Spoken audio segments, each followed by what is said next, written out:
Hello guys, sa video nga na ito, ituturo ko sa inyo kung paano i-convert ang SPayLater to GCash. Ang mga apps nga na gagamitin natin dito guys ay Shopee, Maya Business at GCash. So first step, punta tayo sa Maya Business. Tapos, click natin yung more and then punta tayo sa Maya QR.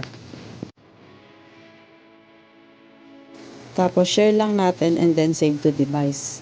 Kailangan pala natin ng dalawang cellphone para makapag-scan. So ang next step nga ay punta na tayo sa Shopee. Click natin yung scanner na makikita sa taas. After nga nyan, pwede mo na i-scan yung QR na ginawa natin kanina sa Maya Business. Pagka nga na-scan mo na yung Maya QR mo, may lalabas na ganito. Dito, ilalagay mo kung magkano amount ang isisend mo. Click next, tapos pay now.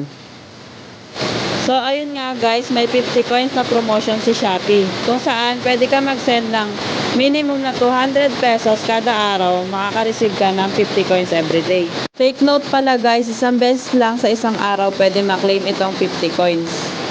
Ito na nga yung huling step guys. Babalik ulit tayo sa Maya Business natin. And then, punta tayo sa wallet and then, click natin yung deposit to bank. Dito nga i-enter na natin yung amount and yung sa may choose bank naman, hahanapin natin dito yung G-Exchange or GCash. So after nyo nga ma-fill upan yan lahat guys ng information na kailangan nyo, confirm nyo lang and then ayan na, mapupunta na sa GCash yung pera na galing sa SPayLater kanina. Punta naman tayo sa GCash para ma-check natin kung pumasok na yung nasend nating pera.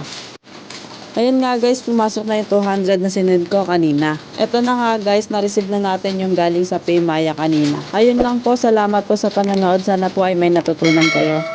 Kung may katanungan po pala kayo sa Shopee, sa PayMaya, sa GCash, comment nyo lang po sa baba.